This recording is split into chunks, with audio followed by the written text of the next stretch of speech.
The first step I took into that house, her house, echoed across marble floors I knew she couldn't afford.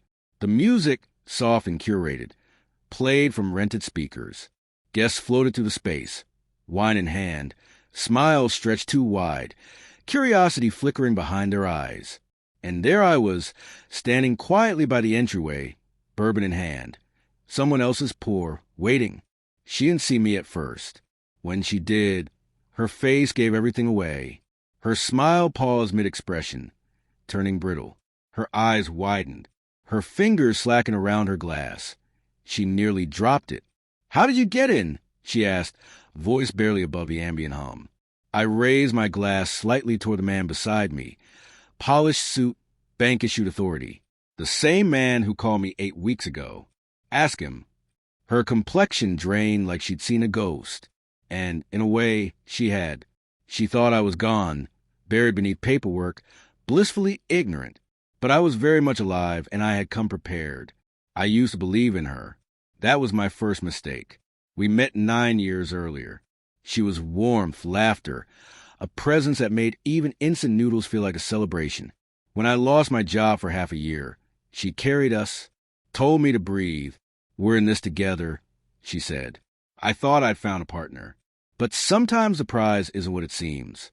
Sometimes it's a fuse wrapped in gold foil, waiting to ignite. The first flicker came late one night. A bank notification pinged on my phone. Your monthly loan payment of $6,312.78 has been processed. At 2:14 a.m., I thought it was a phishing scam. Until I checked. A $600,000 mortgage. My name, my signature. Only I hadn't signed anything. The bank verified everything. ID, address, even those painfully specific security questions. Everything matched, which meant this wasn't identity theft. This was betrayal. I didn't accuse her. Not immediately. I needed more than suspicion. I needed certainty. Quietly, I called in a favor from a friend who worked in tech security. We traced digital footprints, IPs, timestamps, logins. All signs pointed back to her. Not a scammer. Not some hacker. Her. The woman I came home to every night. Then came the real hit. The property was 3 hours away, in her hometown. A new build, registered in her maiden name, funded through a shell company. The loan? Approved with my credit. The co-signature? Forged. She thought she'd covered every angle. She almost had, except for the notary. He remembered her. Alone. No co-signer. She was building a new life without me. Using mine. That's when I began my own construction project. One built on evidence. Every message, every forged file, every conversation where she let something slip. I saved it all. Then I went to my lawyer. He didn't flinch. Just smiled as he read. We froze the loan. Filed for fraud.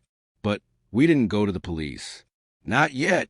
Because just days later, she sent out invitations. A digital housewarming announcement, complete with glittery cursive. Our forever home.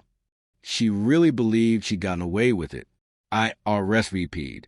She never expected me to show. She imagined I'd be at home, clueless, alone, while she toasted her stolen future. But the keypad on the front door still operated under a code tied to the active loan. My loan, which meant I had legal right to enter. So I walked in, head held high, beside the bank official. To the crowd, I probably looked like part of the celebration. Until she saw me. "What are you doing here?" she asked. I met her eyes. I should be asking you that, but I already know. The bank rep handed her a manila folder. These documents detail the forged mortgage application and falsified co-signatures. As per Section 144, this qualifies as federal mortgage fraud. The silence that followed was louder than any accusation I could have made. Faces turned. Murmurs spread. Even her mother looked like she'd seen a ghost. She tried to explain, but I cut her off. No more stories. This house is built on lies. On my name, my credit, and your deceit. Then I looked at the bank officer. "She's all yours." He made a call, not to the police, but to internal compliance. Within minutes, her accounts were frozen, her assets locked for review. She looked at me like she'd never seen me before. "You wouldn't?" she whispered. I leaned closer. "You already did." They didn't arrest her. I didn't want that. Not that night. I wanted her to sit in that house, surrounded by stolen furniture and borrowed admiration, and realize the applause had faded. The walls were hollow, and everything she thought she'd built was crumbling. 2 days later, she left. A few bags. No home. No husband. No future. The divorce was quiet.